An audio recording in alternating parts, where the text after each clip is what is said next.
When I'm out camping just for a night or two, one of the shelters I like to take is just your basic tarp. Let's take a look at what it takes to set one up.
It's toasty warm. One of the beauties about a tarp is its versatility.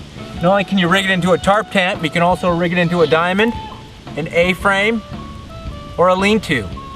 Easily sleep 1 to 2 people. Next time you go camping, give it a try. I'll guarantee you like it.